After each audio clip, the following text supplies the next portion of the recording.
This is a true story, and it shows why you don't mess with God. Some words are said without thinking. Others are said laughing, but not all of them disappear afterward. This true story isn't about punishment. It's about memory. It's about conscience. And it's about something we all do, but few admit, playing with sacred things, thinking there are no consequences. His name doesn't matter. It could be John. It could be Peter. It could be you. It could be any one of us. What matters isn't who he was, but who he became, and what he learned along the way. He was always known for his good humor. He was the kind of person who brightened any room. When he arrived, people smiled. Not because he was famous, not because he was rich, but because he had the gift of making others laugh.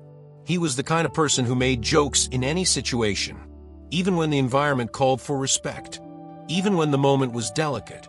For him, laughing was a way to protect himself, an invisible armor against the seriousness of life, and also to stand out, to be remembered, to be loved. At family gatherings, he was the center of attention. At work meetings, he broke the ice. At weekend barbecues, he livened up the group.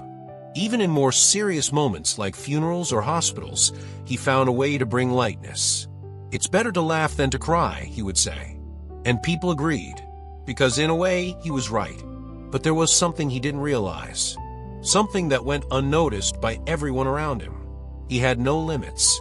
There was no subject too sacred for a joke. There was no topic too serious for a witty comment.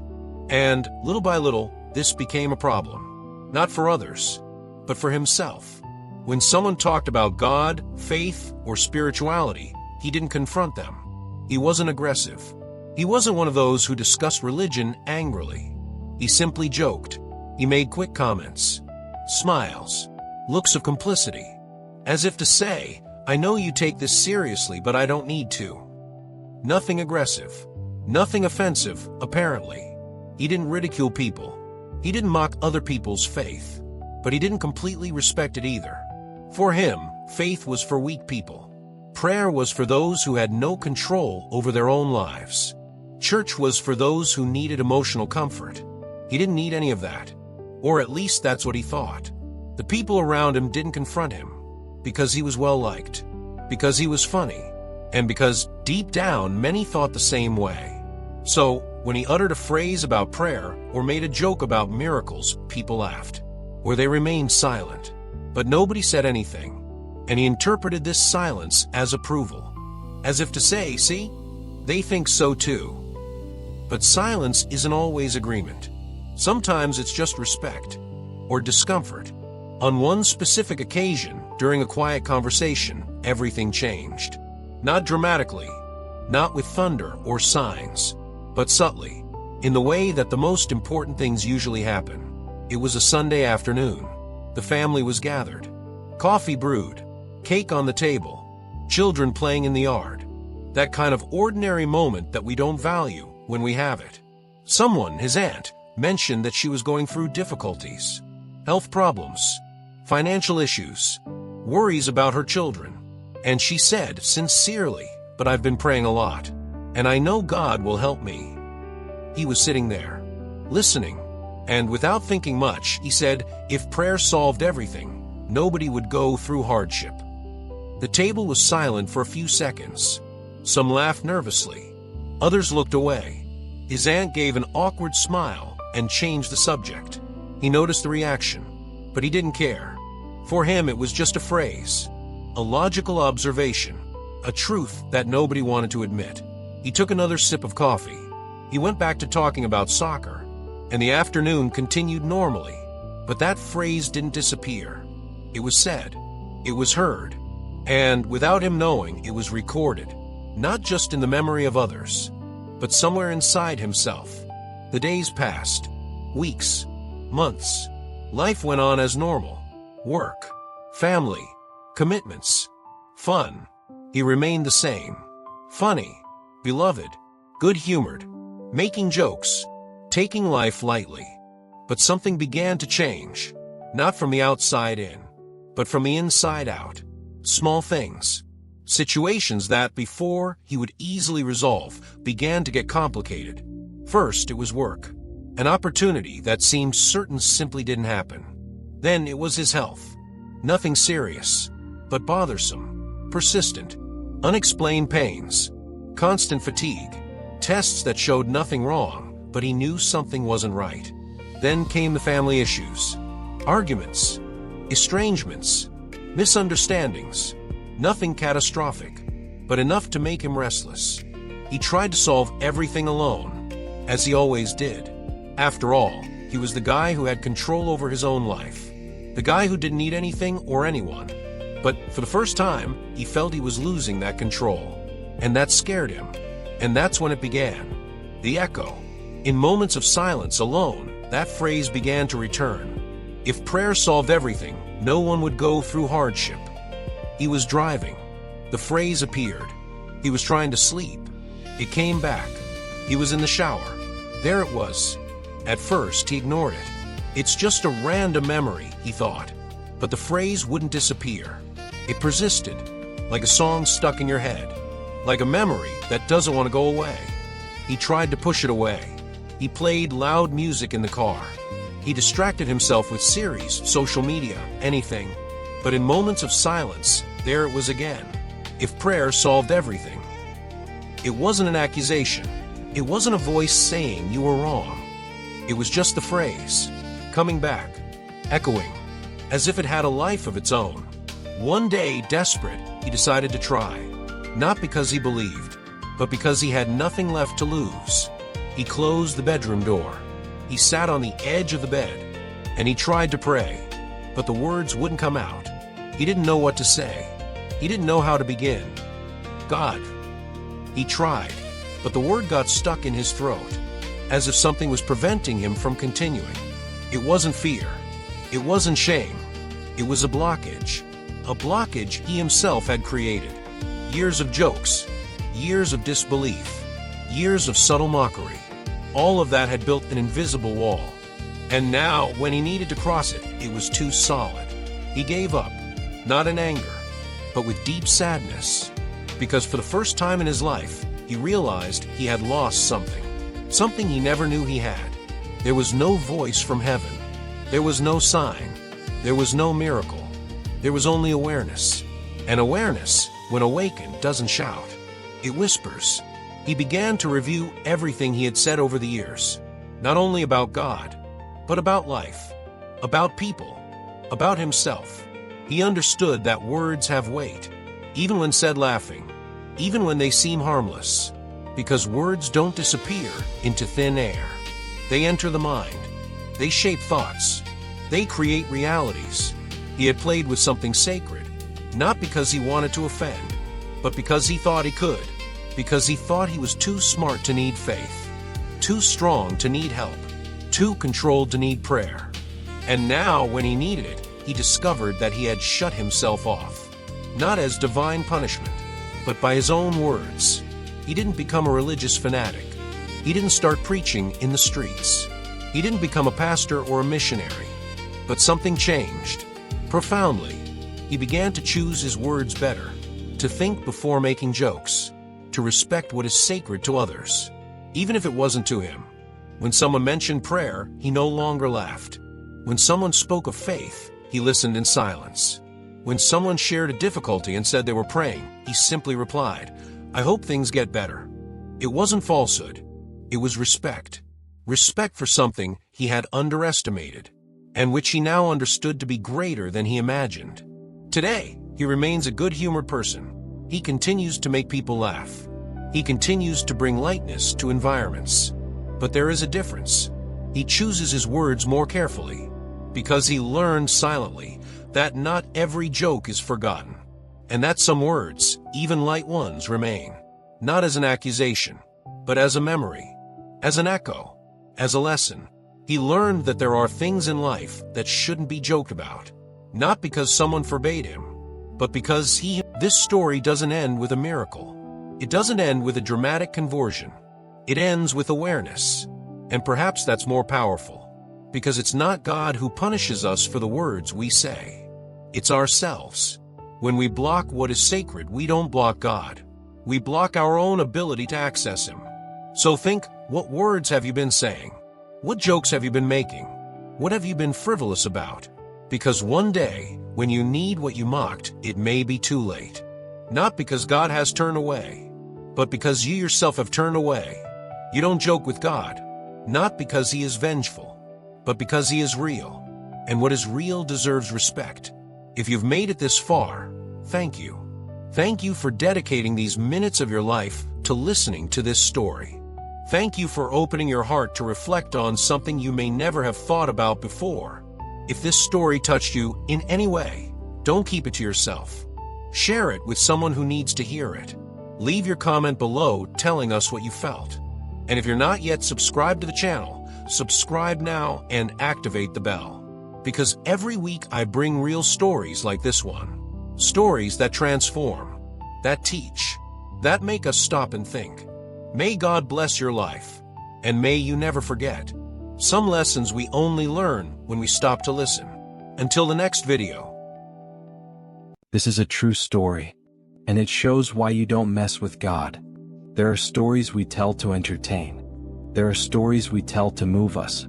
And there are stories that we tell to warn us. What you are about to hear is real. It wasn't created. It wasn't invented. It wasn't exaggerated. It happened. And it happened to someone who believed that certain things had no consequences, that certain words had no weight, that certain limits didn't exist.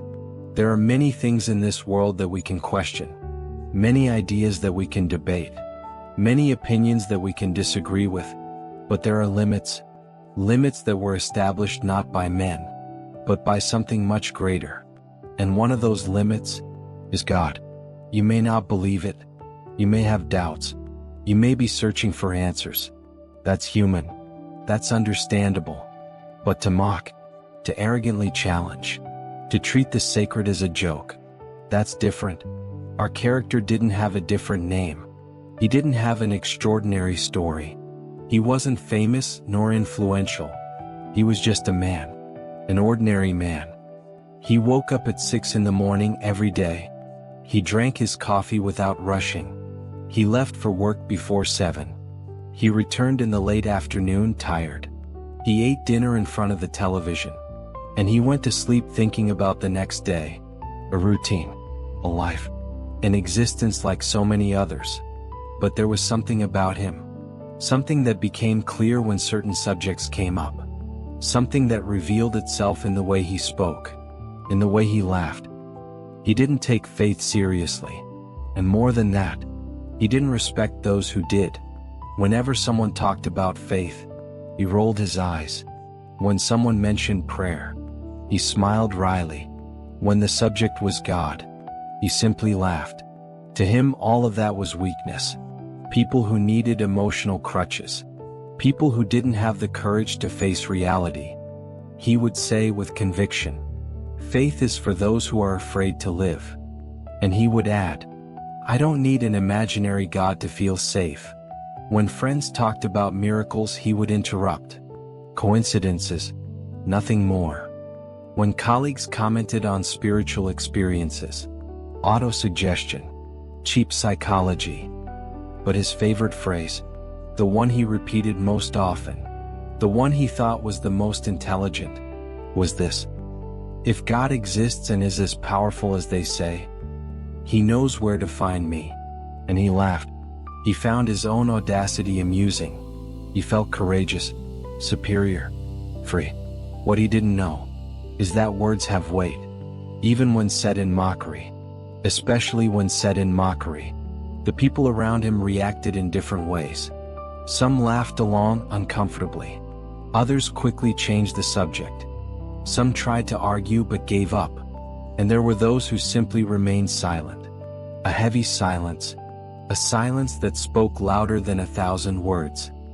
His mother, a woman of deep faith, used to just lower her head. She didn't argue. She didn't confront. She just prayed silently. Once she said to him, "Son, you may not believe, but don't mock. Please don't mock." He replied ironically, "Mother, if your God is offended by words, He's not that strong." She didn't answer. She just sighed and continued praying. There wasn't an exact moment. It wasn't a specific day. It was gradual, subtle, almost imperceptible. In the beginning, they were just small discomforts, an inexplicable restlessness, a weight on his chest that appeared without warning. The silence of the house began to bother him, something he had never noticed before. Suddenly it seemed deafening. The nights became longer, the darkness denser, sleep more distant. He found himself lying in bed, eyes open, staring at the ceiling, trying to understand what was happening. Thoughts began to surface, thoughts he had never had before, questions that had never bothered him. What if I'm wrong? What if there's something more? What if my words have been heard? He tried to laugh at these thoughts, to push them away with the same arrogance as always, but something had changed. The laughter no longer came so easily. Trust wasn't so solid anymore. And the discomfort, it only grew. It was a Tuesday, a night like any other, or at least it should have been. He had eaten dinner normally, watched television for a few hours, and went to sleep around 11 o'clock at night. Sleep came quickly, without dreams, without disturbances, just the emptiness of tiredness. But then, something changed. His eyes opened suddenly. It wasn't gradual. It wasn't natural. It was instantaneous, as if something had ripped him from his sleep. The room was dark, completely dark. He looked at the digital clock on the bedside table. 3:17 in the morning. His heart was racing, beating strongly against his chest. It was as if he had run a marathon, but he hadn't moved. He was just lying there. There was something different in the air, a feeling he couldn't name. It wasn't cold. It wasn't hot. It was presence. He tried to calm down, to breathe deeply, to rationalize. It's just tiredness, he thought. Work stress. Nothing more. But his heart didn't slow down, and the feeling didn't disappear. The silence in the room was absolute. There was no wind. There was no car noise. There was nothing. Only silence. And in that silence, he felt he wasn't alone. It wasn't a physical presence. No one had entered the room. There were no shadows moving. There were no strange sounds. But he knew, with a certainty he couldn't explain. He simply knew. There was something there. Watching. Waiting. His chest began to tighten. His breathing became difficult. His hands began to sweat, and for the first time in his adult life, he felt real fear. And then, in the midst of that fear, a memory surfaced, his own words, said so many times, with such conviction, with such arrogance. If God exists, He knows where to find me. And now, lying in the dark, with his heart racing, afraid to open his eyes completely, those words echoed.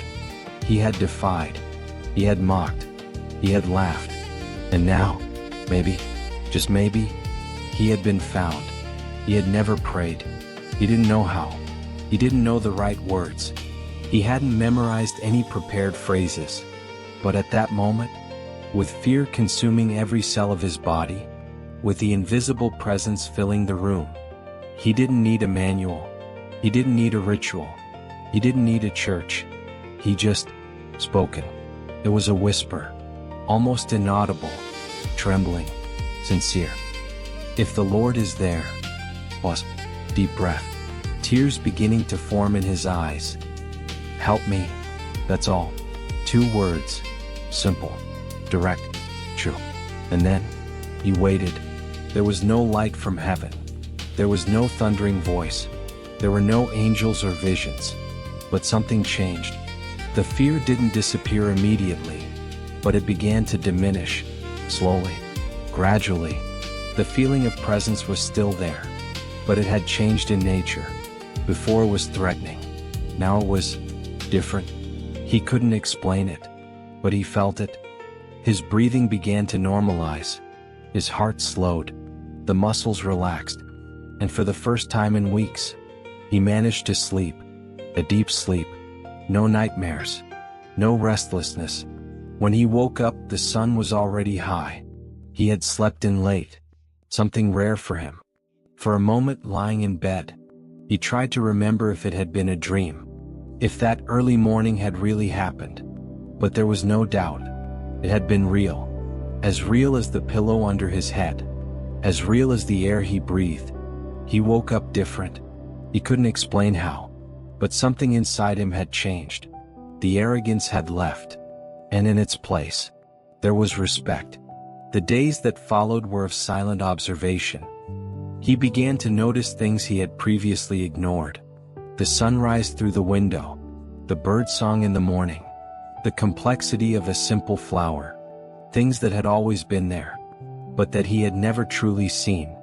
At work, when colleagues started conversations about faith, he no longer laughed. He didn't interrupt. He just listened.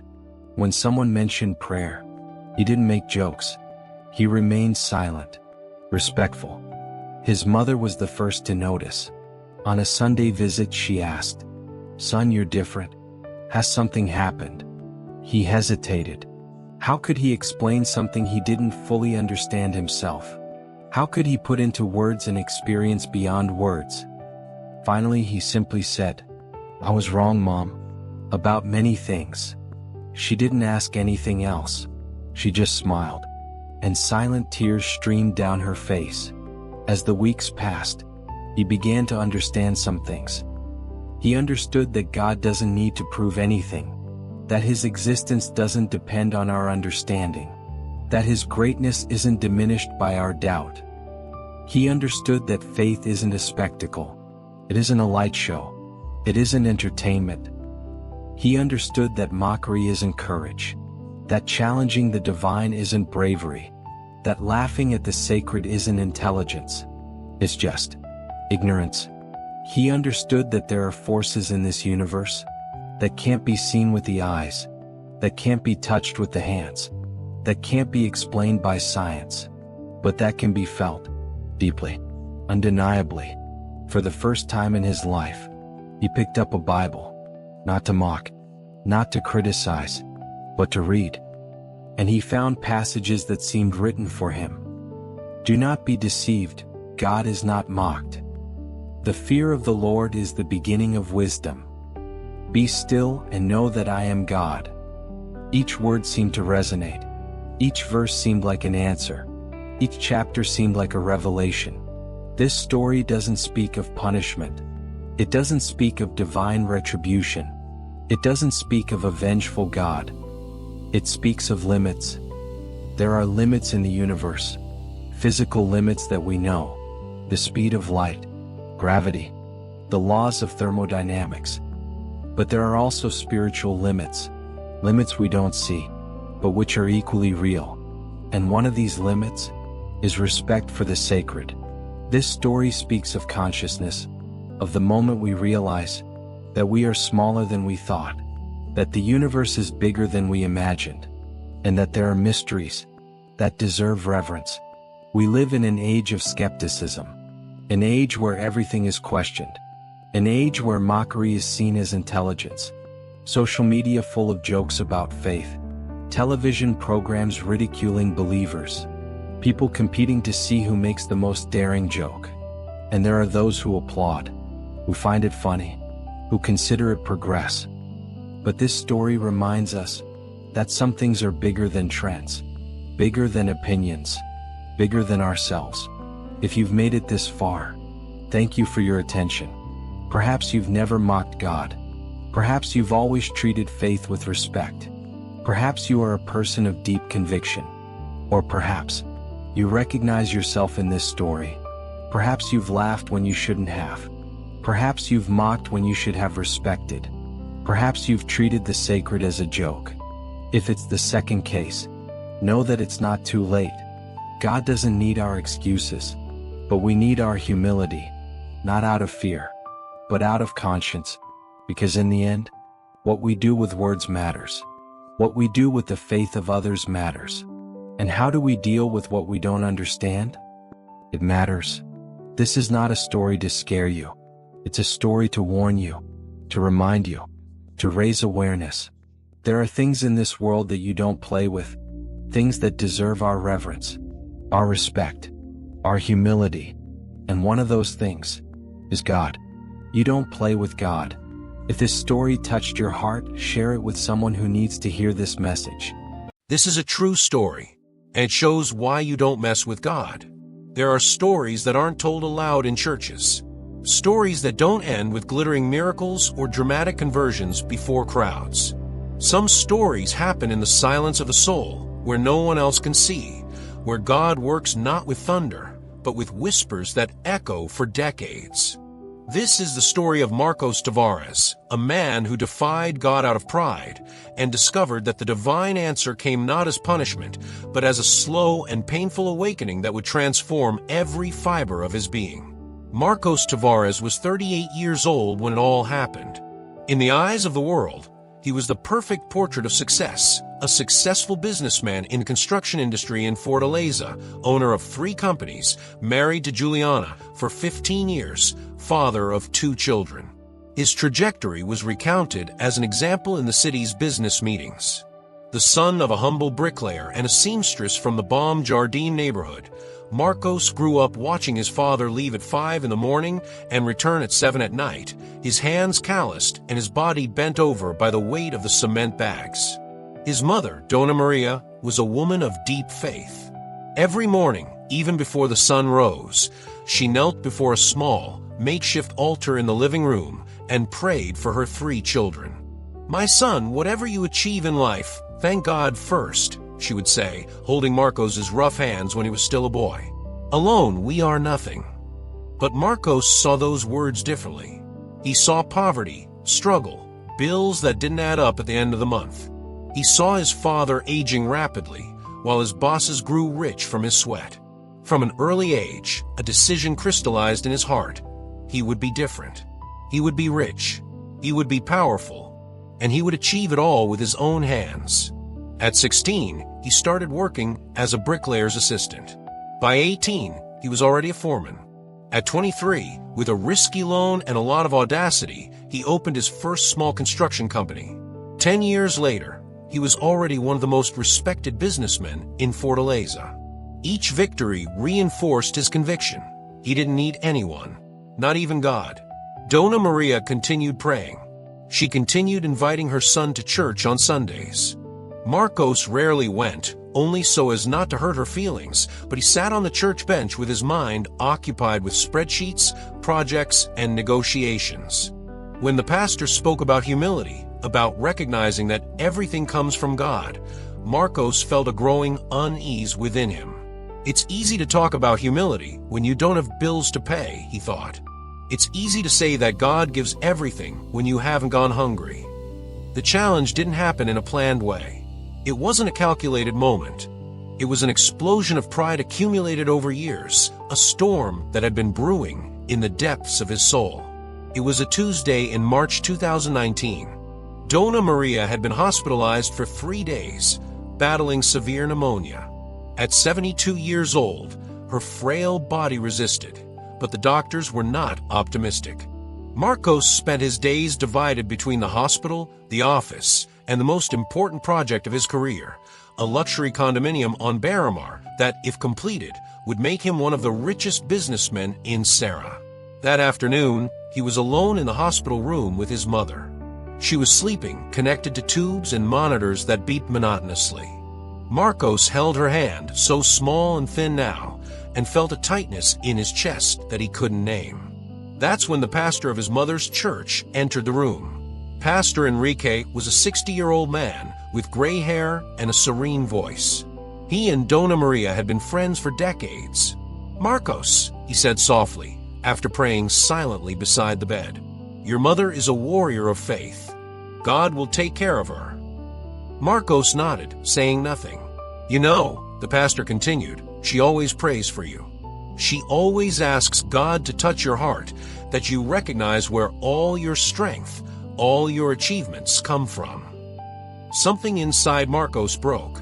Perhaps it was exhaustion. Perhaps it was the fear of losing his mother. Perhaps it was simply that pride, nurtured for years, finally overflowing. "Pastor, with all due respect," Marcos said, his voice low but firm. "I love my mother. But I need to be honest with you. Everything I have, everything I've built, was with my own hands. I worked 16 hours a day.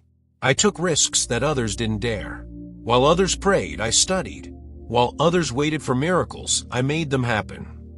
The pastor just looked at him, without judgment, only sadness in his eyes. "My mother is a saint," Marcos continued, the words coming out like a bitter confession. "But she spent her whole life on her knees, begging, pleading, and remained poor. My father broke his back working and trusting in God, and what did he get? Poverty, pain, endless work." "Marcos." "No, Pastor. Let me finish." Marcos's eyes shone now, not with tears, but with a fierce conviction. "I respect people's faith, but I'm not going to pretend to believe in something just because it's comforting. If God exists, he had nothing to do with my success. It was me. Only me." The silence that followed was thick, heavy. The pastor opened his mouth to speak, but Marcos interrupted him, his voice rising in tone. "You know what? If God really exists, if he is as powerful as you say, then let him prove it. Let him show me that I am wrong. Because so far the only thing I've seen is that those who work hard win, and those who only pray fall behind." The words came out like a slap in the silence of the room. The monitor continued beeping. Dona Maria slept, oblivious to the challenge her son had just issued. Pastor Enrique stood up slowly. His eyes were moist, but not with anger, with compassion. "Marcos," he said, his voice trembling, "be careful what you ask for. God doesn't need to prove anything to anyone. But when we open ourselves to him, when we stop fighting alone, that's when we truly see." Marcos turned his face away. He didn't want to continue that conversation. The pastor left, and Marcos stayed there, alone with his sleeping mother, with his turbulent thoughts, and with a challenge launched to the heavens that he didn't believe would be answered. But the heavens did not answer with thunder. There was no lightning. There was no immediate punishment. What came was something much deeper, something that would take Marcos months to begin to understand. In the following days, Marcos's life continued seemingly normally. Dona Maria improved and was discharged from a hospital a week later. The luxury condominium was progressing according to schedule. Business was thriving. Everything seemed to confirm his conviction. He didn't need God. He never had. But something had changed. Something subtle, imperceptible to those looking from the outside, but devastating to those who lived it inside. Marcos began to feel empty. It wasn't a defined sadness. It wasn't depression, at least not in the classic sense. It was an absence. As if someone had turned off a light he didn't even know existed within him. As if all the noise of the world had become louder, but also more distant, meaningless. He woke up at 5 in the morning, as always. He checked his emails, solved problems, made decisions that involved millions of reis. But deep down, there was a question he couldn't silence. What for? What for working so hard? What for achieving more? What for proving his worth if, at the end of the day, lying in bed next to Juliana, he felt completely alone, even surrounded by everything he had built? Juliana began to notice. "Are you okay?" she asked one night while they were having dinner. The children were already asleep. The large, luxurious house they lived in seemed to echo with emptiness. "I'm great," Marcos replied automatically, without taking his eyes off his cell phone. "You're not great. You're barely here." Marcos then looked up. Juliana was looking at him with a mixture of worry and frustration. She was a beautiful, intelligent woman who had given up her own career to take care of the family while he built his empire. And he barely saw her. "It's just the stress of the project," he lied. "It'll pass." But it didn't. 3 months after the challenge he issued in that hospital room, Marcos began to notice something disturbing. His success, so solid, so unquestionable, was beginning to show cracks. It wasn't financial losses. It wasn't bankruptcy or tragedy. It was something deeper and crueler, the realization that everything he had built was hollow. He looked at his employees and saw fear, not admiration. Respect, yes, but the kind of respect you have for someone who can destroy your life with one decision. He had been tough, demanding, ruthless. After all, that's how you win in the business world, isn't it? But now, when he entered the office, he saw the employees' gazes avert. Conversations stopped when he approached. He was powerful, but he was alone in that power. One morning, his oldest partner, Roberto, resigned. They had started together when the construction company was just a dream and a huge debt. Roberto was more than a partner, he was a friend. Or at least Marcos thought he was. Why? Marcos asked, genuinely surprised. We're at the best moment in the company's history. We're going to make more money this year than in the last 5 years combined. Roberto remained silent for a long moment, standing in front of Marcos's desk, holding a resignation letter. Marcos, I don't recognize you anymore, he finally said. You've become the thing we hated most when we were young. You've become the boss who exploits, who doesn't listen, who only sees numbers. I built all of this. Marcos began to defend himself. You built an empire, Roberto interrupted him, his voice tired. But you destroyed friendships in the process. You destroyed trust. I don't know when you changed, but I don't want to be a part of it anymore. Roberto left, and Marcos was left alone in his enormous office, surrounded by trophies and certificates on the walls, feeling that each one was an accusation. The last straw came from where Marcos least expected it, his family. It was a Saturday night. Marcos had arrived home after a long day at the construction site. He was tired, irritated because a supplier had delayed an important delivery. All he wanted was to take a shower and sleep. But when he entered the living room, he found Juliana and their 2 children, 13-year-old Lucas and 10-year-old Anna, sitting on the sofa, waiting for him. There was something in their posture, in the seriousness of their faces, that made Marcos stop. We need to talk, Juliana said. Marcos sat heavily in the armchair opposite them. Lucas has something to tell you, Juliana continued, tears welling in her eyes. The boy looked at the floor, his shoulders hunched. Lucas, Marcos called, trying to soften his voice, though he felt the irritation growing. What is it? Dad, Lucas began, his voice trembling. At school there was an activity. We had to draw the person we admire most. That's great, Marcos said, trying to smile. And who did you draw? The silence was painful. I drew Grandpa, Lucas finally said, and tears began to stream down his face. Everyone asked why I didn't draw you. You're rich, you're important. But I don't know you, Dad. You're never here. And when you are, you're on the phone or you're angry. The words hit Marcos like punches. He opened his mouth to respond, to defend himself, but Anna spoke first. I was afraid to tell you, Dad, the girl said, her voice small. But I didn't want to come home today. I wanted to stay at Grandma Maria's house. Because it's happier there. People talk there. There's love there. Marcos felt something break inside him. It wasn't dramatic.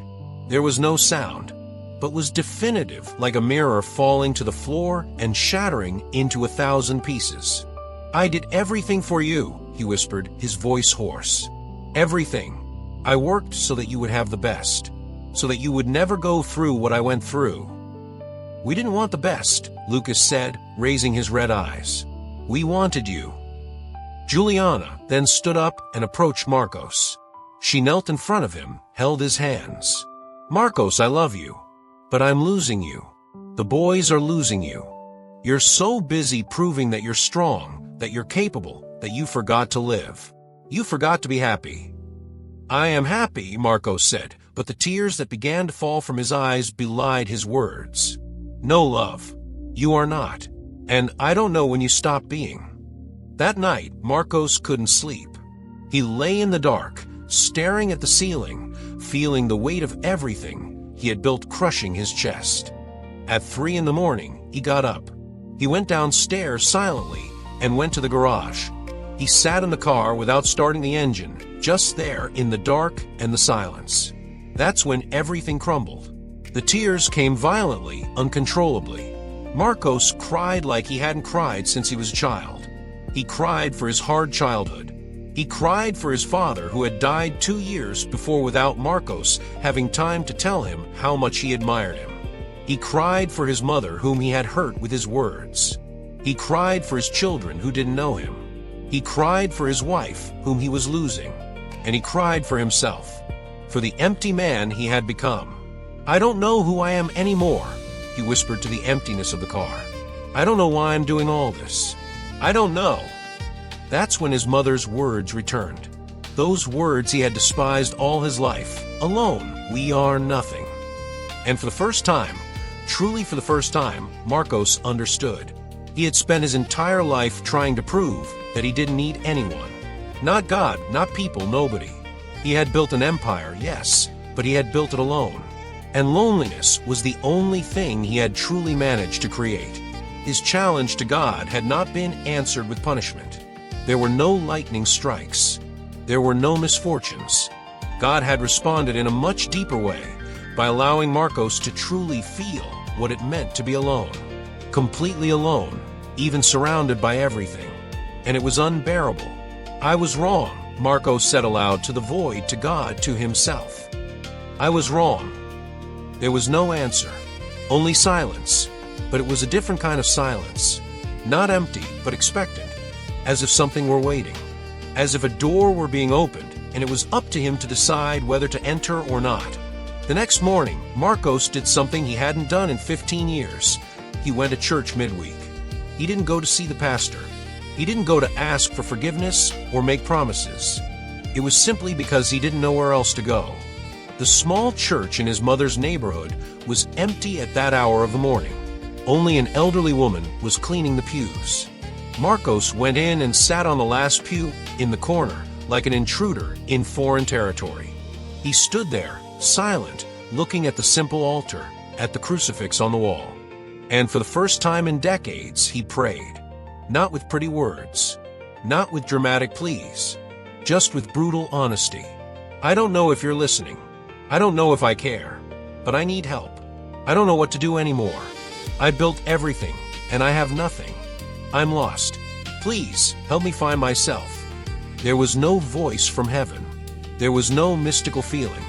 But there was something, a tiny lightness, as if a weight of thousands of kilos had become just 1 gram lighter. Still crushing, still painful, but 1 gram lighter. It was a beginning. The process wasn't quick. It wasn't magical. There was no instant transformation. Marcos started small. He started by coming home earlier, having dinner with his family 3 times a week, then 4, then 5, leaving his cell phone in another room during dinner, asking his children about their day, and really listening to their answers. He started going to therapy, something he had always considered for weak people. There, in the office of a patient psychologist, he began to untangle the knots he had created within himself over decades. He began to change his leadership style at the company. He called employees for individual conversations. He apologized where necessary. He began to listen, not just to respond, but to understand. And yes, he started going back to church. Not as someone who goes to mark their presence, but as someone who goes seeking something, even without knowing exactly what. Pastor Enrique never mentioned that conversation in the hospital. But whenever he saw Marcos, he smiled in a way that said, "Welcome back." When Dona Maria learned that her son was attending church, she cried. But this time they were tears of joy. "I never stopped praying for you," she said, holding her son's face in her hands. "Never. Not for a single day. Because I knew that one day you would find yourself. Not with me, not with the church. With yourself. With what truly matters." 6 months after that night in the garage, Marcos was in a situation he never imagined, sitting in a circle of men at church, in a support group for fathers who wanted to be more present.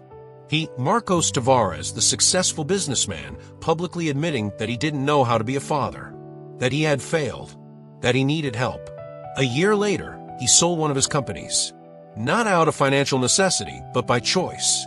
Because he realized he didn't need to have the entire empire if it meant losing himself in the process. With the money from the sale, he created a fund to help poor young people from Bom Jardim, the neighborhood where he grew up, to study. Not for marketing, not to appear on social media, but because he finally understood what his mother had tried to teach him throughout his life. What you have only makes sense when it is shared. Lucas started smiling more at home. Anna stopped being afraid to talk to her father. Juliana said one night while they were lying down, "I feel like I've got you back." And Marcos was still ambitious. He still worked hard. He still wanted to grow. But now he understood something fundamental. Success without connection is empty. Power without love is prison. Strength without vulnerability is loneliness. 2 years after that challenge launched in the hospital room, Marcos was there again. But this time, it wasn't Donna Maria who was hospitalized. It was him visiting an employee who had suffered an accident on the construction site. Pastor Enrique was there too, talking to the employee's family in the hallway. When he saw Marcos, he approached. "How are you?" the pastor asked. Marcos thought before answering. He thought about everything that had changed, about everything he had lost and everything he had gained, about all the times he had fallen and gotten up, about all the nights he still fought against the old Marcos, the proud Marcos who wanted to prove that he didn't need anyone. "I'm still learning," Marcos finally said. "I still struggle. I still fail. But now I know I don't have to be alone in this fight." The pastor smiled. That sad and wise smile. "You know," he said softly, "God never needed to prove anything to you. You needed to prove to yourself that the path you were following led nowhere." "I know," Marcos said, and there was peace in his voice. "The punishment I expected never came. The punishment I thought I deserved never happened." "Because God doesn't work that way," the pastor replied. "He doesn't punish to destroy. He allows us to live with the consequences of our choices so that we can learn. You chose the path of pride, of loneliness, and God allowed you to feel completely where that path led, not out of cruelty but out of love. Because only when we reach the end of ourselves is there room for something greater." Marcos nodded. He understood. He finally understood. The challenge he had issued 2 years earlier was not answered with thunder or dramatic miracles. It was answered with a mirror, with the painful truth about who he had become, with the emptiness that purposeless success creates, with the loneliness that pride fuels. And now, slowly, painfully, but surely, he was learning a new way of living. Not perfect, not without struggles, but real, connected, human. Marcos Tavares is still a businessman. He is still successful. But now, when he sits at the dinner table with his family, he is present. When his employees see him, they see not just a boss, but a leader who cares. When his mother looks at him, she sees not just the son who succeeded in life, but the son who finally found peace. There is a photo on the wall of his house now. It is old, faded. In it, a small boy stands next to his bricklayer father, both with their hands dirty with cement, smiling at the camera. Below the photo, on a small plaque that Marcos had made, is written a phrase, "Alone we are nothing." It was not a lesson learned in a day. It was a journey of deconstruction and reconstruction that continues to this day. Because pride is a deep root, and pulling it out hurts. It hurts a lot. But the pain of growing up, Marcos discovered, is different from the pain of loneliness. One transforms you, the other only consumes you. And when people ask Marcos about his success, about how he got to where he is, he no longer gives the answer he used to. He doesn't just talk about hard work, risks, and strategies. Now he smiles in a different way. A smile that carries scars, but also hope. And he says, "I build a lot with my own hands, but I learned that the most important things, the only ones that truly matter, cannot be built alone. They need love. They need connection. They need humility to recognize that we are all vulnerable, we all need each other, and that there is no shame in admitting that." It's a longer answer, more complex, less impressive for those seeking quick success formulas. But it's true. And for Marcos, ultimately, the truth matters more than impressions. The day he challenged God out of pride didn't end with divine punishment. It ended with something much deeper, an invitation to die to the old self and be born into something new. Not perfect, but real. And every day, he chooses to accept that invitation again. One day at a time, One choice at a time. One step at a time. Because that's the real journey. There is no finish line. Just the daily walk towards being a little more human, a little more connected, a little more alive. And in that, finally, Marcos found not only success, but meaning. Not just achievements, but peace. Not just an empire, but a home. If you've made it this far, thank you. Thank you for dedicating these minutes of your life to listening to this story. Thank you for opening your heart to reflect on something you may never have thought about before. If this story touched you in any way, don't keep it to yourself. Share it with someone who needs to hear it. Leave your comment below telling us what you felt. And if you're not yet subscribed to the channel, subscribe now and activate the bell. Because every week I bring real stories like this one. Stories that transform, that teach, that make us stop and think. May God bless your life. And may you never forget. Some lessons we only learn when we stop to listen. Until the next video. This is a true story. And it shows why you don't mess with God. It's not about divine punishment. It's not about sudden tragedy. It's not about lightning striking from the sky or visible punishments. This is a story about pride. About that kind of silent pride, disguised as self-confidence. The kind that makes us believe we are greater than we really are. The kind that, little by little, separates us from everything and everyone, including ourselves. He was always admired. From a young age, people noticed something about him. Above average intelligence. Confidence when speaking. An impressive ability to solve problems that left others paralyzed.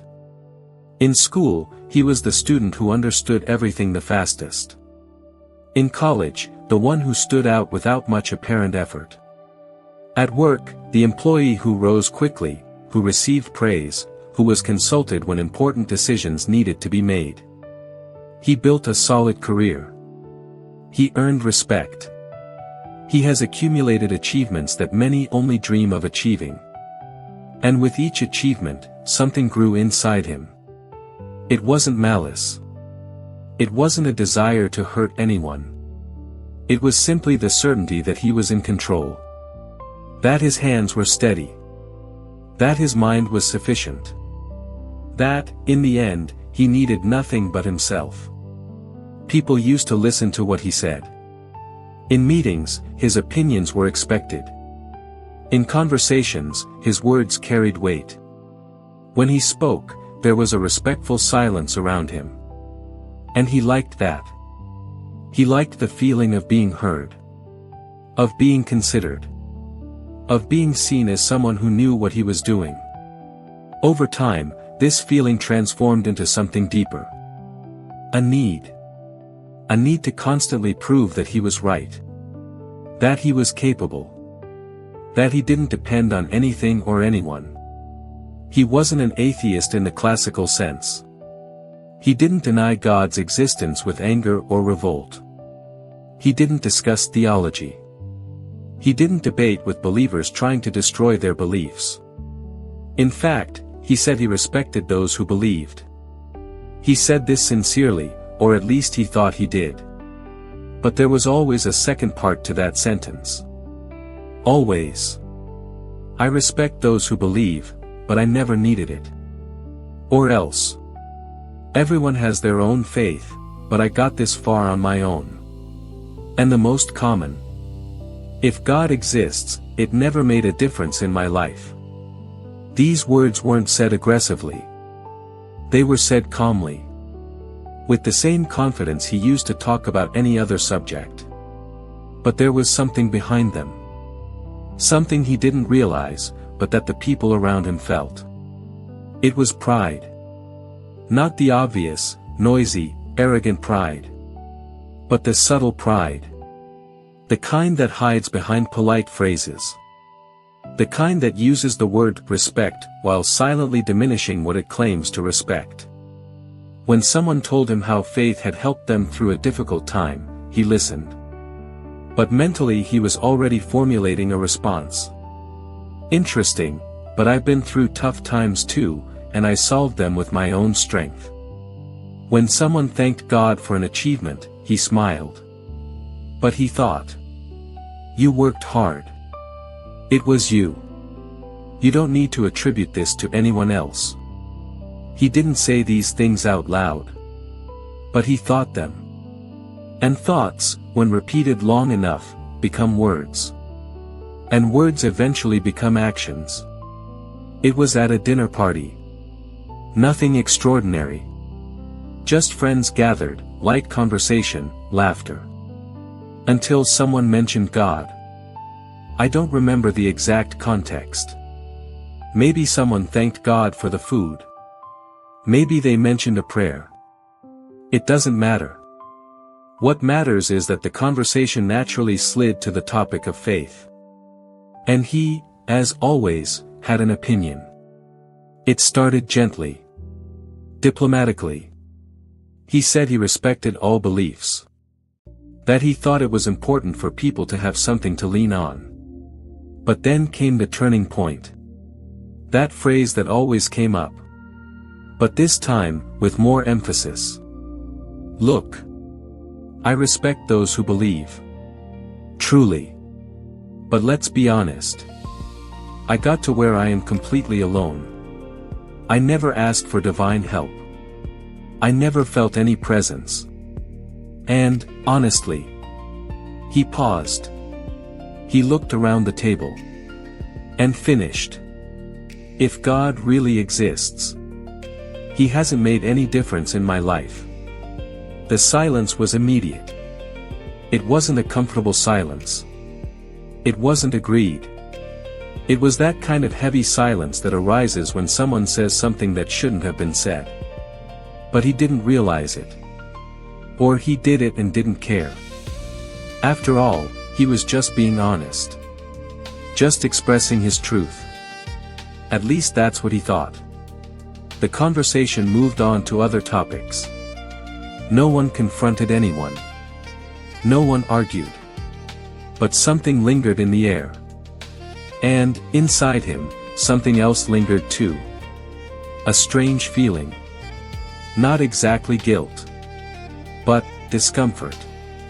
He mentally shook his head and ignored it. Nothing happened.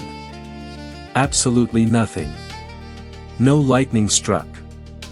No sudden tragedy. No sudden illness. No financial loss. Life went on exactly as before. Work. Commitments. Success. Recognition.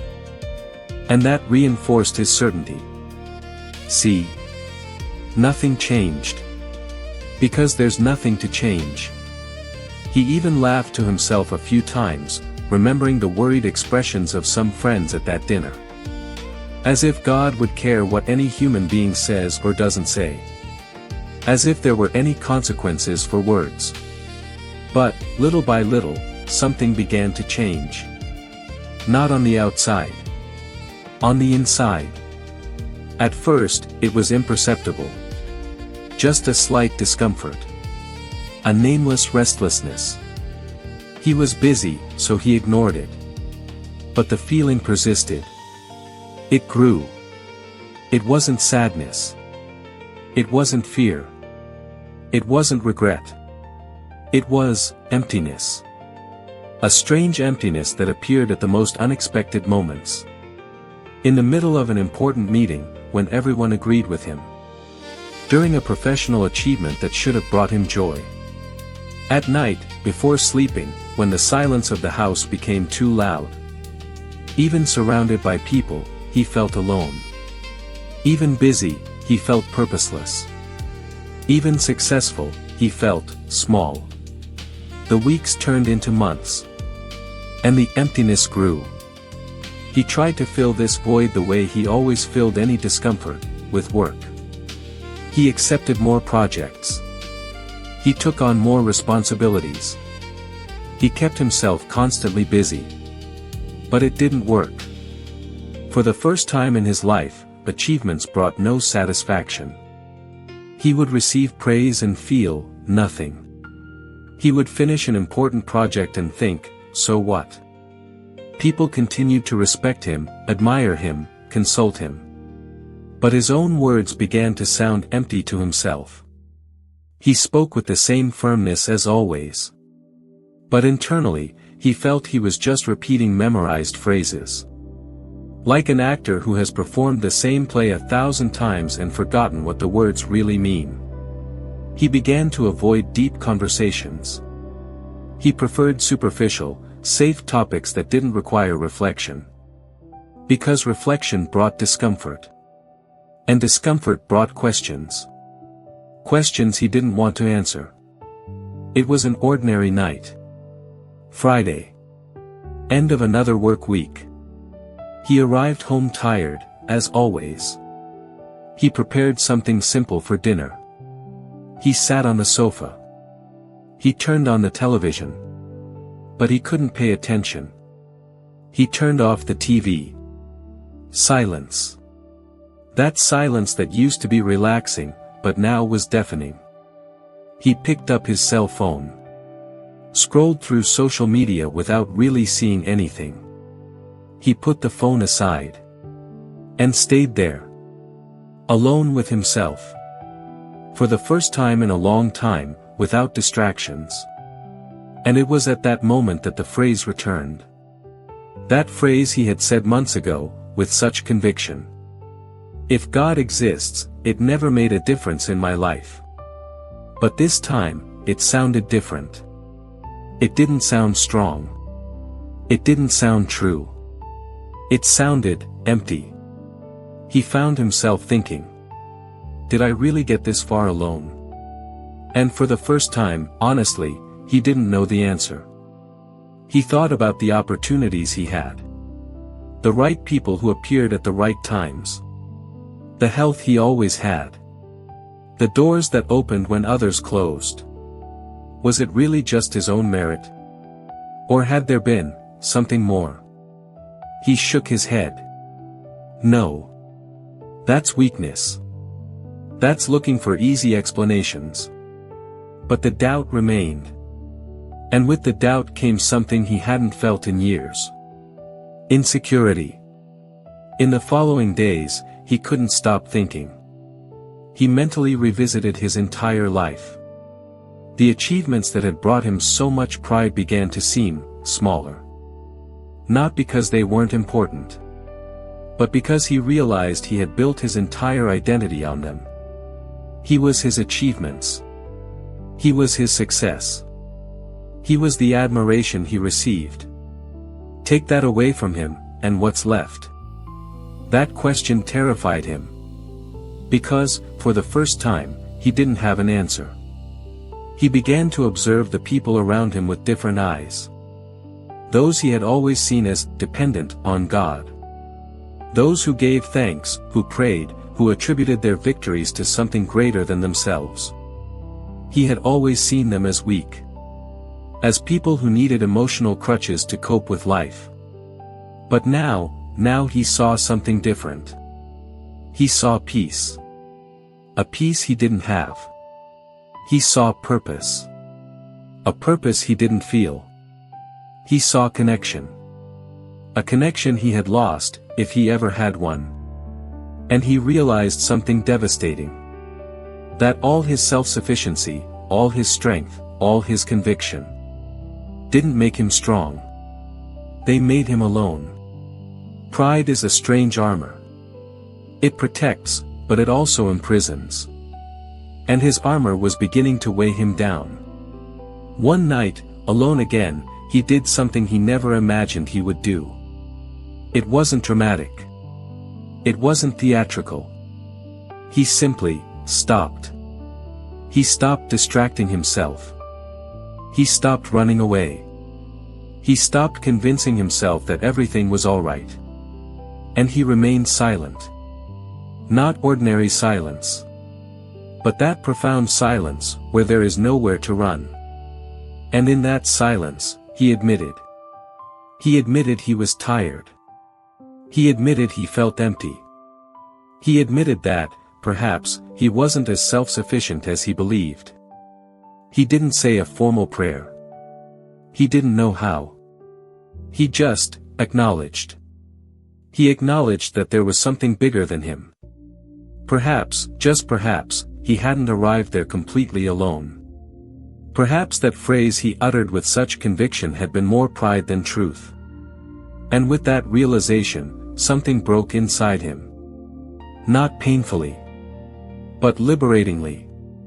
The armor began to crack. The next day, nothing changed externally. Same routine. Same work. Same people. But he was different. He no longer spoke with the same absolute certainty. He no longer diminished the faith of others. He no longer proclaimed his self-sufficiency. He simply stopped. And in place of those proud phrases, something new emerged. Humility. Not false, performative humility. But real humility, which comes from recognizing one's own limitations. He didn't become religious overnight. He didn't start going to church. He didn't become a preacher. But he began to truly respect. To listen without judging. To acknowledge that perhaps he didn't know everything. And, little by little, that emptiness began to diminish. It didn't disappear completely. But it became smaller. More bearable. Because now he wasn't trying to fill it alone anymore. Today, he doesn't talk much about God. But he respects him. Deeply. Because he understood something that can't be learned in books. That challenging God doesn't provoke immediate external punishment. No lightning strikes. No plagues come. But it can generate an internal confrontation. A confrontation that no one sees. A confrontation that no one but you can feel.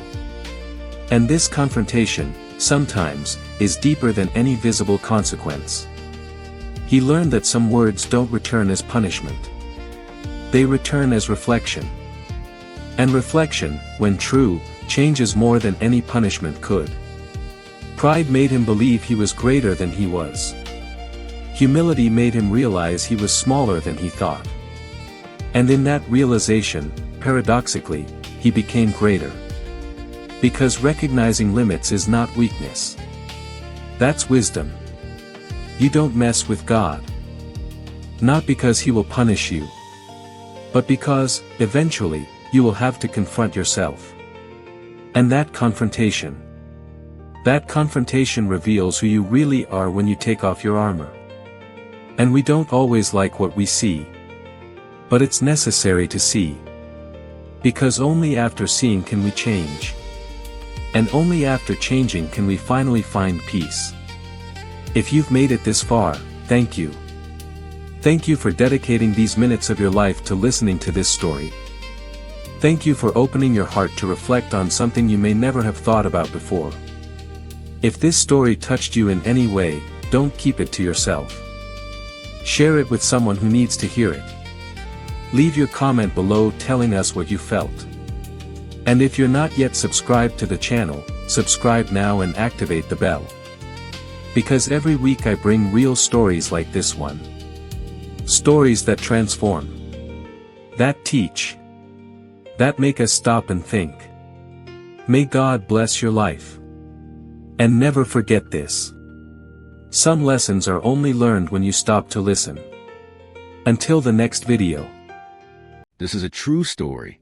Not about visible miracles. Not about signs in the sky. Not about extraordinary events that defy the laws of nature. But about words. Words spoken with contempt. Words thrown to the wind as if they had no weight. Words that echo in the void and return in ways we never imagined. Because words have power. More power than we think when we let them escape our lips. This story has no perfect hero. It has no identifiable villain. It only has an ordinary man, like so many we know, like perhaps you yourself are. A man who believed in what he could see, in what he could touch, in what he could taste, and who discovered, in the hardest way possible, that not everything in life can be measured with rulers or calculated with formulas. His name doesn't matter. It could be anyone. It could be you. He was always like that, questioning since childhood, The kind of boy who asked why about everything, who didn't accept ready-made answers. He needed to understand the mechanism behind each explanation.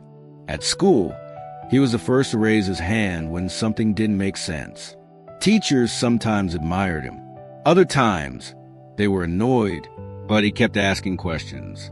He grew up like that, confident, self-assured, with intelligence that he himself recognized and that others constantly validated.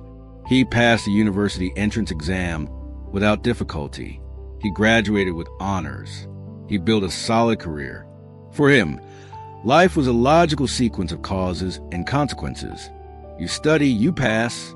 You work, you progress. You strive, you achieve. There was no room for mystery.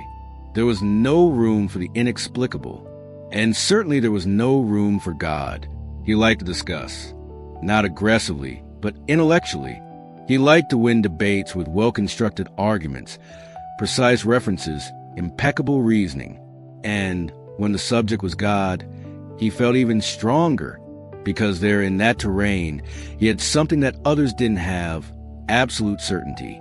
Certain that there was nothing, certain that it was all human invention, certain that religious people were just weak people seeking comfort in fantasies. He said this, not with malice, but with conviction. He genuinely believed he was helping people by showing them reality. He said he had never seen anything, never felt anything, never experienced any kind of experience that could be called spiritual. Where's the evidence, he asked. And no one could answer in a way that satisfied him. For him, faith was an invention, a psychological defense mechanism, a support for those who couldn't cope with the harsh, raw reality of existence. The option of the weak, he thought. He never said those exact words aloud, but the thought was there, clear as water. Whenever someone spoke of God in groups of friends, at family lunches, during work breaks, he interrupted. He didn't shout. He didn't argue. He didn't openly disrespect anyone. He smiled. That polite smile of someone who knows they're right. That smile that says, let me explain where you're wrong without needing to verbalize it. And he said aloud in a calm and rational tone, if God exists, let him prove it to me. The words flowed easily, like water running down a smooth surface, as if they had no weight, as if they were just clever phrases in yet another debate. Seriously, he continued, if there's an all-powerful, omniscient God who created the universe and cares about humanity, why doesn't he show himself? Why does he hide? Why does he leave people in doubt? And he listed the known arguments, the problem of evil, the incoherence of religions, the evolution of science showing natural explanations for phenomena previously attributed to the divine. Some laughed nervously. Others looked away, uncomfortable. Still others remained silent, not knowing what to answer. But he continued, because in the silence of others, he saw confirmation. He said that no one could prove anything, that everything was coincidence, that everything had an explanation if you looked carefully enough. Did he pray and get healed? Probably his body healed itself, as happens in many cases. Did he feel peace after praying? Placebo effect, autosuggestion. Did he experience something that seemed supernatural? Hallucination, mental fatigue, magic trick. For every story, he had an explanation. For every testimony, a counter-argument. And in saying that, he felt something close to pride. Not a petty pride, at least not in his perception, but the pride of being on the side of reason, on the side of truth, on the side of those who see beyond illusions. He thought he was above the need for faith. He thought he was in total control of his existence. And to a certain extent, his life was going well. Very well, actually. The days passed with predictable regularity. Monday, work, gym, simple dinner, a series before bed. Tuesday, important meetings, lunch with colleagues, more work, maybe a book at night. Wednesday, Thursday, Friday. Each day had its rhythm, its structure, its clear purpose. Weekends were for strategic rest, a little leisure, a little personal work, time for hobbies that kept his mind sharp. Nothing unexpected happened. And when something came up outside of plan, he simply adjusted, reorganized, solved. No sign from heaven, no divine answer to his challenges. And that strengthened him even more. See, he thought, sometimes even saying aloud to himself, nothing happens, because there's nothing up there. Each day without an answer was further proof in his mind that he was right. He had publicly challenged God repeatedly, and nothing happened. No lightning strike, no sudden illness, no tragedy. If God existed and cared, he reasoned, he certainly wouldn't let someone challenge him like this repeatedly without consequence. Divine silence was for him the greatest proof of divine non-existence. Life went on as normal, better than normal. Actually, work was going well, a promotion on the horizon, recognition from superiors, stable relationships, longtime friends, family that, despite some differences of opinion, maintained healthy ties, impeccable health. He had never had serious problems, not even a hospitalization in adulthood, organized finances, growing investments, guaranteed material security, everything under control. He had built this with work, with intelligence, with planning. He didn't need luck. He didn't need miracles. He didn't need prayers. He only needed himself. And that was comforting. He proved once again his point. You don't need God to have a good life. Conversations, debates, an intellectually stimulating routine. He was respected in his circle, known as someone intelligent, articulate, reliable. Of course, some found him arrogant. Some avoided discussions about religion when he was present, but that didn't bother him. People avoid what makes them uncomfortable, he thought. They avoid questioning their own beliefs because they're afraid of what they'll find. He wasn't afraid. He had certainties, everything under control, until one day the control slipped. It wasn't something supernatural. It wasn't a voice from heaven or a mystical vision or an event that defied the laws of physics. It was something common, terribly common, something that happens to anyone, anywhere, at any time. Something we all know can happen, but that we always think will happen to others, never to us.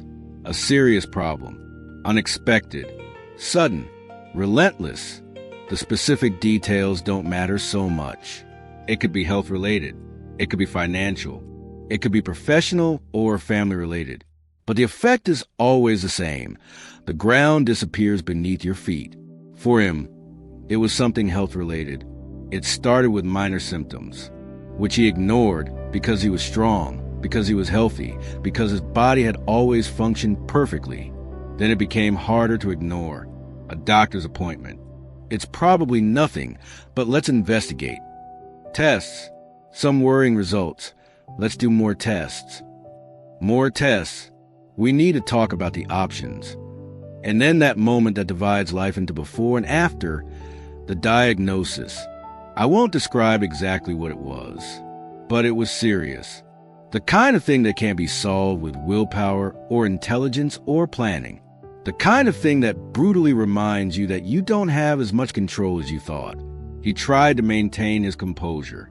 He tried to approach the problem as he approached all others, with logic, research, and planning. He read everything he could about the condition, scientific articles, statistics, available treatments. He spoke with multiple doctors. He sought second and third opinions. He reorganized his life around the treatment. Spreadsheets, timelines, to-do lists. He tried to pretend that everything was fine, that it was just another problem to be solved, another challenge to be overcome with method and determination. But it wasn't. And deep down he knew, because for the first time in his life, he had no answer. He had no argument that would change reality. He had no logical reasoning that would alter the diagnosis. He had no clear, guaranteed, controllable way out. Would treatments help? Maybe. Statistics showed chances, not certainties. Would he get better? Possibly, but also possibly not. For how long? No one could say precisely. For the first time, all the variables were out of his control. Fear appeared, not explosively like in the movies, but silently, gradually, insidiously. It entered slowly, like water seeping through a tiny crack. And it stayed. It grew. It occupied spaces he didn't even know existed within him.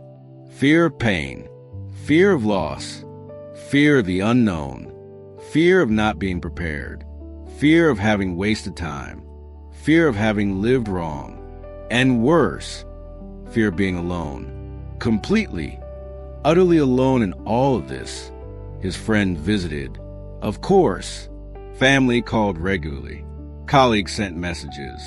But at the end of the day, when the lights went out and the silence of the night arrived, it was him, alone, with the problem, with the fear, with the uncertainty. And no amount of logic could dispel that feeling. That particular night, he stayed awake, not by choice. He simply couldn't sleep. His body was exhausted from the treatment. His mind was exhausted from the constant worry. But sleep wouldn't come. The room was dark, only the faint light of the digital clock marking the passing hours. 11:47 p.m., 12:15 a.m., 1:33 a.m., 2:48 a.m. The silence was heavy. Not that peaceful silence that invites rest, but that oppressive silence that amplifies every thought, every fear, every regret. And without realizing it, the thoughts began to repeat themselves, like a scratched record playing the same part of the song over and over again. The words returned.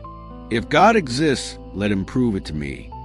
But now they sounded different, completely different. They didn't sound intelligent. They didn't sound brave. They didn't sound rational.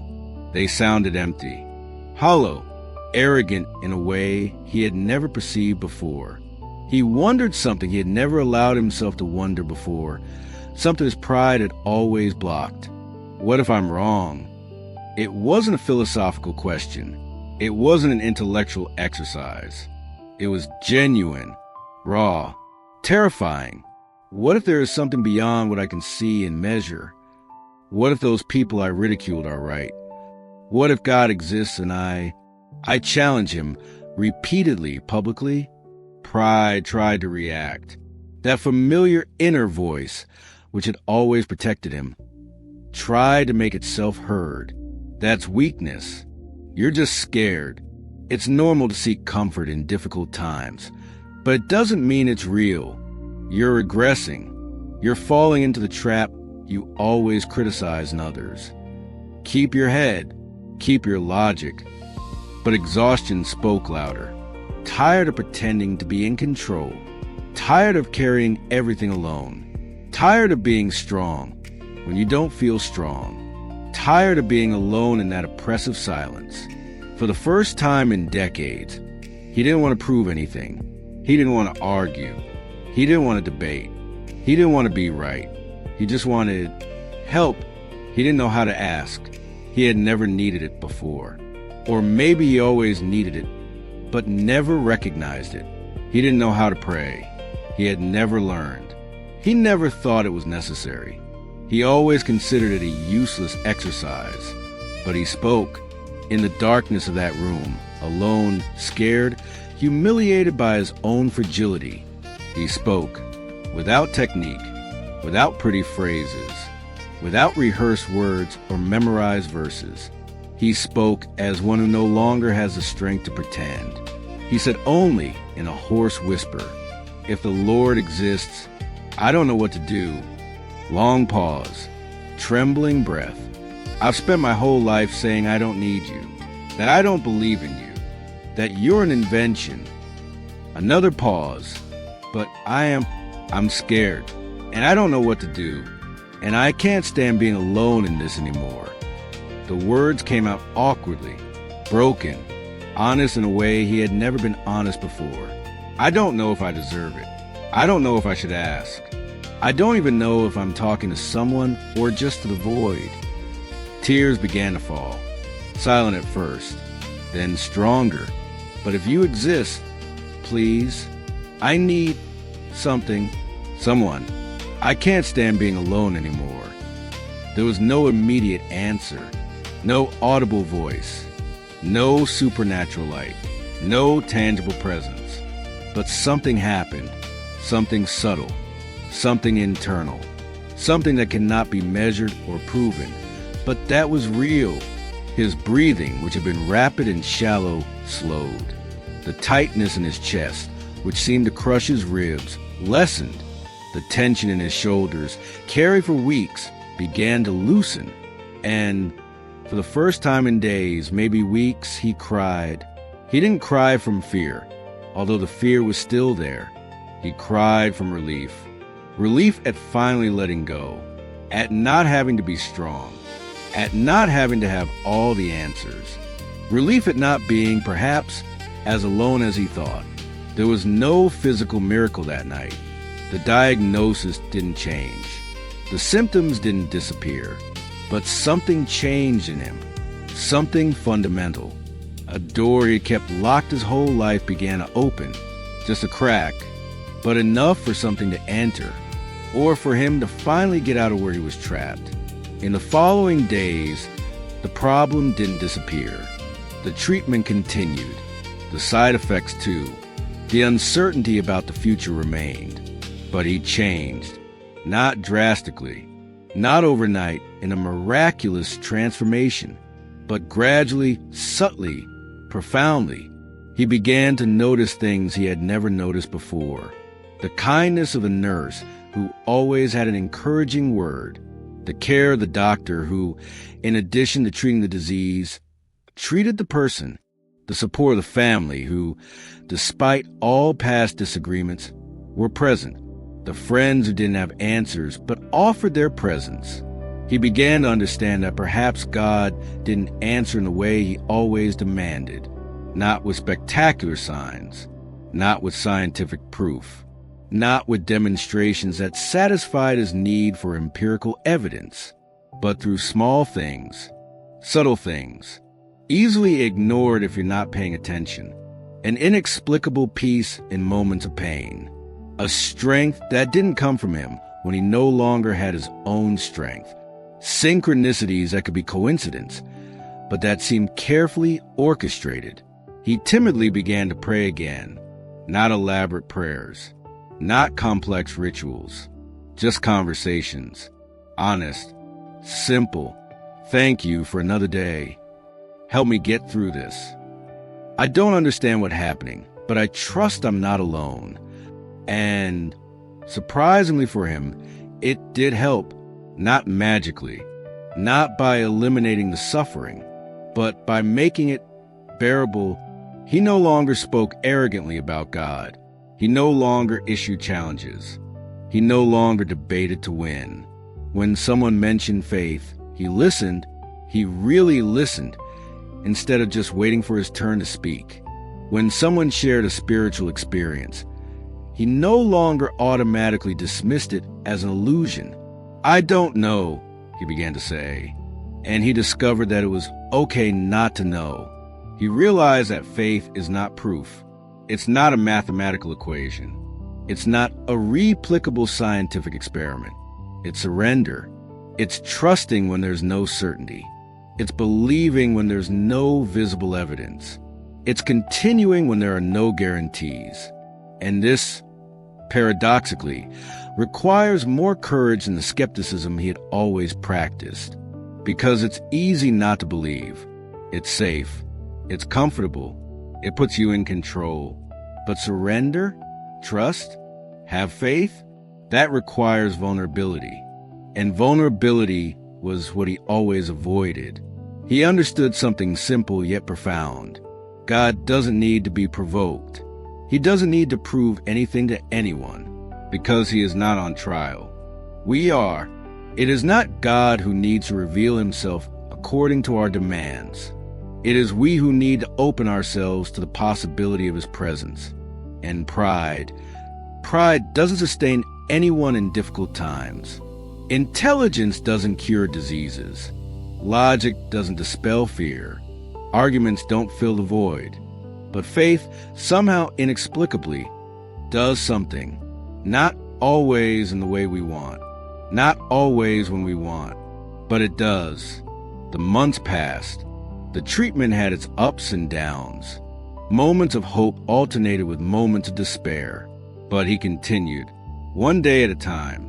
Sometimes 1 hour at a time. And he continued praying. Sometimes giving thanks. Sometimes asking. Sometimes just venting, honestly, without filters. I'm tired. It hurts. I don't know if I can take it anymore. And somehow, after each prayer, came the strength to continue.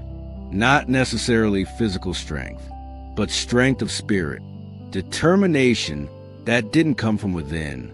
He timidly began attending a small faith group, not a large church, not a spectacular event, just ordinary people gathering to share, pray, support.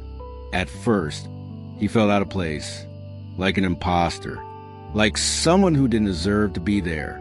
After all, he had spent years ridiculing exactly that, but he was received with kindness, without judgment, without "I told you so," without arrogance from someone who had always had faith, just acceptance.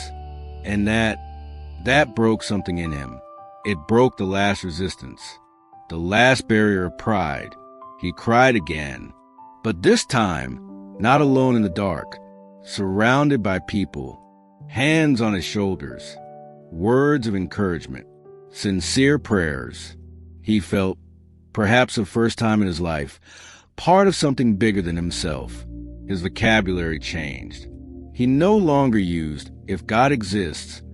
He began to say, "when God showed me," or "what God has taught me." Not because he had seen spectacular miracles, but because he had experienced constant presence. His posture in debates changed completely. When someone questioned God, he no longer jumped to defend or counter-argue. He listened. He understood, because he'd been right there before. "I understand you," he'd say. "I thought that way too. And I'm not going to try to convince you of anything, but I can share my experience if you want to listen." And he did share, not with the arrogance of someone who discovered the truth, but with the humility of someone who'd been broken and rebuilt. Some listened. Others rolled their eyes, thinking he had given up or become weak. And he understood the reaction, because that's exactly how he would have reacted before. Today, he listens more, he talks less, and he never repeated that phrase again. "If God exists, let him prove it to me." Because he learned that God doesn't have to prove anything. He learned that the proof, when it comes, is personal, intimate, non-transferable. He learned that you can't demand from God what you demand from a scientific experiment, because God is not an object of study. He is a subject of relationship. His health? It improved, gradually, with a lot of treatment, a lot of effort, a lot of medication. Was a miracle? He believed so, even if doctors explain it in scientific terms. For him, each small victory, each exam with a better result, each day with less pain, it was an answered prayers. Not because God changed the laws of nature, but because God works through them. He works through dedicated doctors, through medicines developed by scientists, through attentive nurses, through present family members. He didn't become a religious fanatic. He didn't abandon reason. He didn't stop questioning. He didn't stop being intelligent or critical, but he tempered all of that with humility. Humility to recognize that there are things beyond human comprehension. That mystery is not the enemy of knowledge. That faith and reason can coexist. And that sometimes the most rational thing to do is to recognize the limits of one's own rationality. Perhaps you have already said something similar, out of revolt, out of pain, out of frustration with life, with religion, with people who disappointed you in the name of God. If God exists, why does he allow this? If God is love, why is there so much suffering? If God is powerful, why doesn't he act? These are legitimate questions. Questions that every thinking person has asked at some point. There is nothing wrong with questioning. God is great enough for your questions. But there is a difference between questioning with humility and challenging with arrogance, between seeking understanding and demanding explanations, between honest doubt and proud skepticism. Challenging God is not courage. It is not a sign of superior intelligence or elevated rationality. Sometimes it's just a cry for help that doesn't yet know how to pray.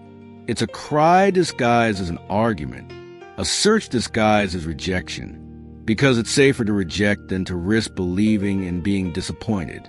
It's easier to deny than to admit you need something you don't control. Be careful with the words you utter. Not because God will punish you for challenging him. God is not an insecure tyrant who reacts to provocations, but because words have power over those who speak them. Every time you declare God does not exist with absolute certainty, you close yourself off a little more to possibility. Every time you ridicule someone else's faith, you harden your own heart a little more. Every time you demand proof according to your conditions, you limit where and how you can find answers. Because some return in silence, not in the noise of debates, not in the heat of discussions, not in the brilliance of winning arguments, but in silence, in the silence of the early morning when you are alone with your fears, in the silence of the hospital when everyone has already left, in the silence of loss when there are no words to console, in the silence of failure when all your certainties crumble. It is in this silence that many finally listen. They listen to what has always been there, but which the noise of pride muffled. They listen to the gentle voice that does not compete with their arguments but waits patiently. They listen to the call they always ignored. You don't play games with God, not because he will punish you, but because you can lose years, decades, closing yourself off from what could have given meaning to your life. Not because he is small and fragile, but because you can become too hardened to receive what he offers. Not because it is dangerous to challenge him, but because it is tragic to waste time fighting against the only thing that could complete you. This story is not about organized religion. It's not about which church to attend or which doctrine to follow. It's about a man who lived closed off and discovered himself open, who lived in certainties and discovered mystery, who demanded proof and received presence. Perhaps it's your story too. Perhaps you are the one who challenges, who questions, who demands, or perhaps you know someone like that. If you've made it this far, thank you. Thank you for dedicating these minutes of your life to listening to this story. Thank you for opening your heart to reflect on something you may never have thought about before. If the story touched you in any way, don't keep it to yourself. Share it with someone who needs to hear it. Leave your comment below telling us what you felt. And if you're not yet subscribed to the channel, subscribe now and activate the bell. Because every week I bring real stories like this one. Stories that transform, that teach, that make us stop and think. May God bless your life. And may you never forget, some lessons we only learn when we stop to listen. Until the next video.